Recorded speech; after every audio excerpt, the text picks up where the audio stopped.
Hey guys, Cody here from Ground Ready International Training. I also have fellow instructors Kyle and Tristan. Hey. Here to give our little 2 cents on the Alien Gear holsters. You can find them at www.aliengear.com. They make inside and outside the waistband holsters. It seems like the biggest market they have those with the inside the waistband, which is what we're going to be reviewing here today. Alien Gear was nice enough to hook us up with some stuff for us to try out and let us know what we think. And so let's just kind of go around and tell what we like and don't like about it. Kyle, you want to kick us off? Sure. What I like most about it is the customization.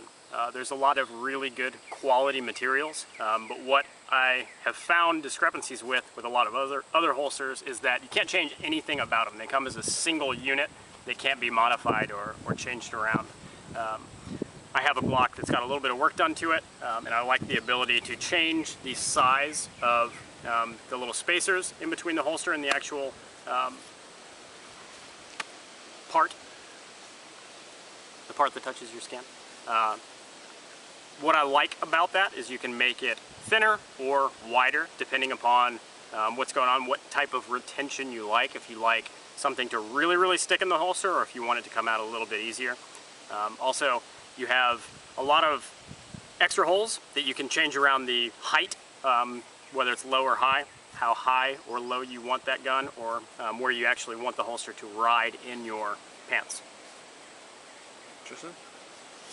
Alright, going to the back portion, this neoprene material, very comfortable against the skin. A lot of other companies either just have plastic or it's leather, which for me, it's Florida, so we sweat a lot, definitely, and that begins to slide around and irritate my skin. This neoprene doesn't do that at all. Super comfortable, and also very durable. You can also, like Kyle was saying, you can change the height, but that means you can also change the angle. So if you want to put one on one of the higher holes or lower holes, you can put the other one on the opposite and change which angle the gun is actually going to sit in your waistline. Very comfortable. These clips hold onto the belt amazingly well. They don't slide around very much at all, especially if you're wearing proper fitting pants and you got that good tight squeeze in between the outside and inside of the holster against your body.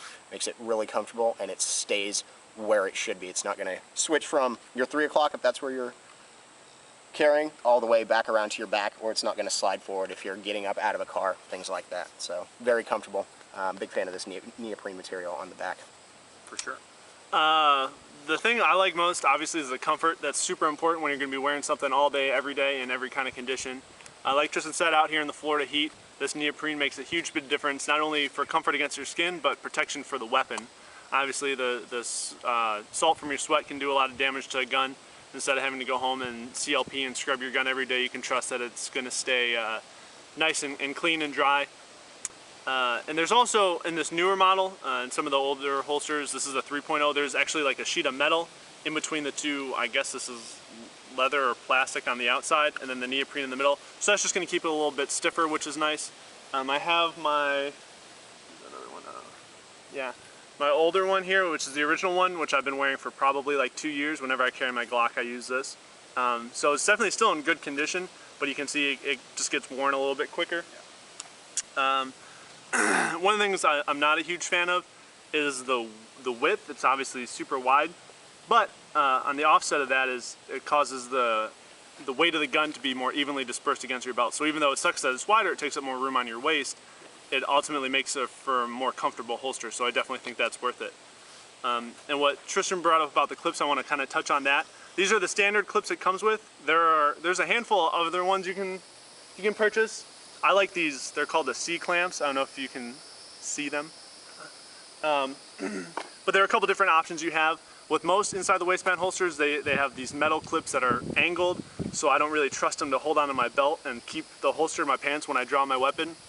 These I haven't had a problem with. I don't think anybody has had a problem with the holster coming out. Not at all. But I'm a huge fan of those C clips just because not only does it keep the weight of the gun on your belt, but it also really locks the holster onto your belt, so your belt's not going anywhere. And I'm actually wearing the Alien Gear belt right now, and that fits super perfectly. Not very surprised with these. And it's a nice thick belt, so that's really where you get the benefit of that thick little, I guess, locking lip. Yep. And I'm going to read a comment from Gino Calora. He's the owner and other instructor here at Grit. Unfortunately, he wasn't able to be here today. He's doing a bunch of busy owner stuff. Having utilized the Alien Gear holsters for both my Glock 17 as well as 1911, I feel very comfortable during both training and EDC with both rigs. The one challenge I ran into was a stippling on my Glock 17 and it irritating my torso when seated or during transitions of getting in and out of the car. The durability of both holsters was very impressive and I had zero issues with the weapon becoming loose or tilting positions when doing strenuous activities. I would like to see the profile of the holster reduced a bit, but overall I confidently recommend Alien Gear holsters. So definitely kind of what we said. I think what he's talking about, this stippling, is obviously the holster doesn't cover the whole hand grip of the... Got a 19. So this is what he's talking about. When it goes into the holster, you can see Kyle's gun is also stippled, and that's pretty rough on both sides. So that's not covered up by the holster at all, so if that's rubbing against your skin, but that's an aftermarket addition. It's not necessarily going to be an issue for everybody wanting to use this holster, because not everybody's going to get stippling done to their gun. But since he does have it, that is something to be aware of if you do have your gun stippled, that this could possibly irritate you. But that's personal preference and user preference as well, if you are going to get your gun stippled. All right, you guys got anything else? Any final tidbits of information? No, awesome holster. Yeah? Especially for the crossbreed type, above and beyond, I love it. Yeah.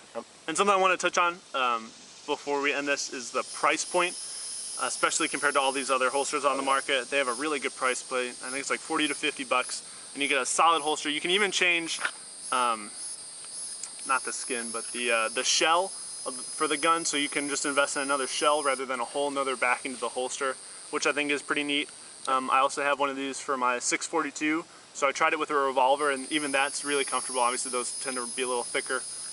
Super comfortable, super lightweight. So I think overall Grit highly recommends Alien Gear holsters, all big fans. Big time. I'd say 5 out of 5 stars if we were going to rate it like that. Yeah, definitely. Everybody go with 5 stars? For sure. Cool. 5 stars, go check them out. I'll put a link in the description. Alien Gear holsters, or just aliengear.com. Yep. All right, guys. See you next time. Later. Sweet.